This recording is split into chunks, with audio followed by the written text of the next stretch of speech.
not about guilt. It's not about whether Wee Kong is guilty or not. Today's event is not about whether the death penalty is right or not. Today's event is about simply mercy.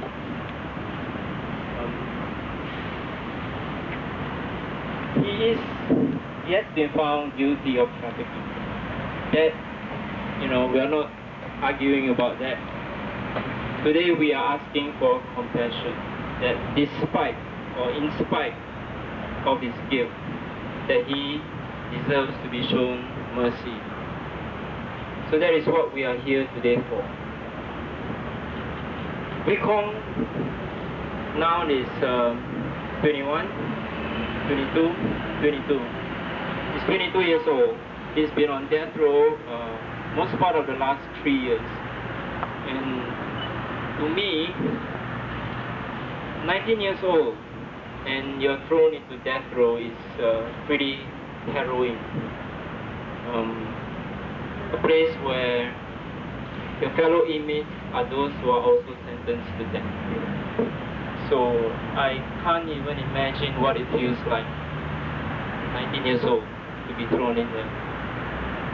So for me, I feel that if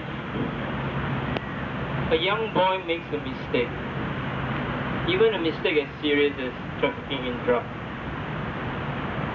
and it is his first offense, I think the justice system should have room for mercy.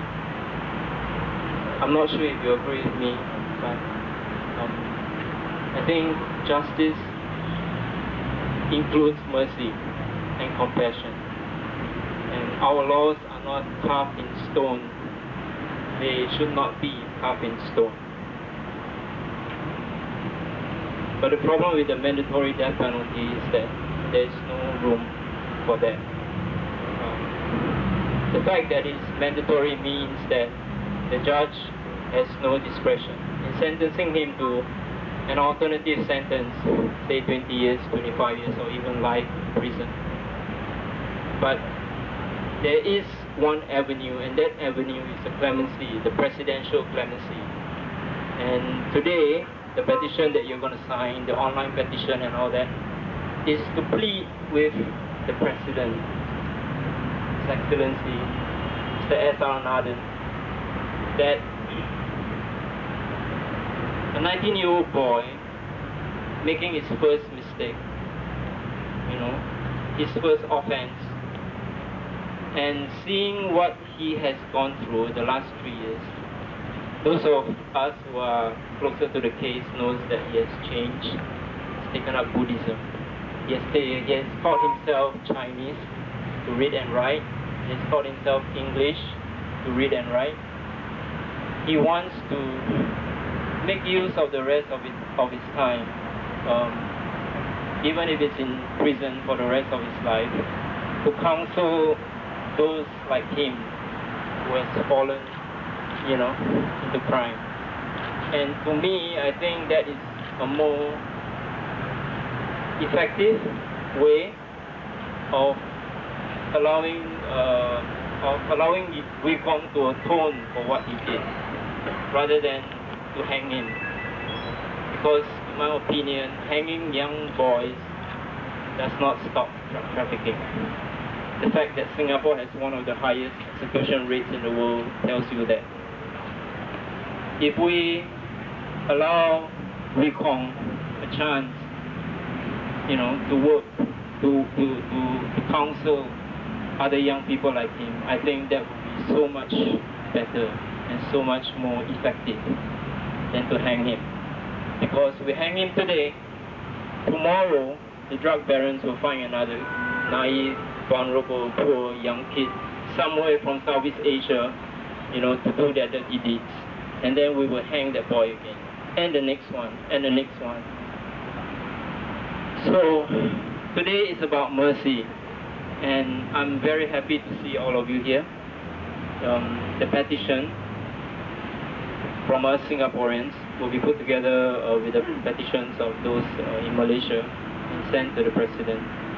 And the petition has to be sent. The clemency appeal has to be sent by 26th of August. That is in like three and a half weeks from now. And once the clemency petition has been sent, the president can take any time to decide. And depending on how he decides, Wee Kong can be hanged anytime after the 26th of August. So there is a sense of urgency. We have been on this campaign since December last year. His lawyer, M. Ravi, has been working on this longer than us, more tirelessly than us. So we hope that when you go back, try and disseminate this information through your Facebook, through your blog, through talking with your friends or family. And the mandatory death penalty has to be brought into the public sphere for debate. In the news 2 days ago, Japan, is putting the debate of the death penalty on the table, a national debate. So Japan is talking about it, and we need also to talk about it.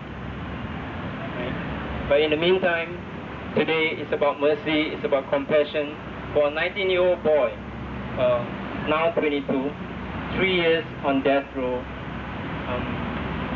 His brothers are here, Yun Leong and Yun Chong. His sister Wee Kong, who's 17, 18 years old, has been campaigning in Sabah. And if you go to the Online Citizen, we have as our top story today a story about his mother. We need to see the background that Wee Kong came from. We need to understand the reason why he did what he did. And if you do not know the reason why he did what he did, it was because he was trying to help his mother. His mother suffers from severe depression. So severe that the drugs that they gave her makes her almost, she doesn't know what's going on. And Wee Kong, when he was 12 years old, he left home to find better paying jobs so that he can help his mother get out of the abusive environment that she was in, living with his grandfather. And they were living in a forest in Sabah, illiterate. Wee Kong left school at primary 4. And he roamed the streets from 12 to 15 when he went to KL. And then when he was 19, he brought, in 2007, he brought drugs into Singapore. He's now, in a matter of weeks or a few months, he could be hanged. So thank you all for coming. And I think as Singaporeans, we want to say that we do not condone drugs trafficking. We do not condone people who knowingly distribute drugs. But at the same time, we must, as human beings, recognize that people do fail and that young people make mistakes. And to me, the important thing is, after making the mistake, is he repentant? Is he remorseful? Does he want to change? And if he does, should we not give him a second chance?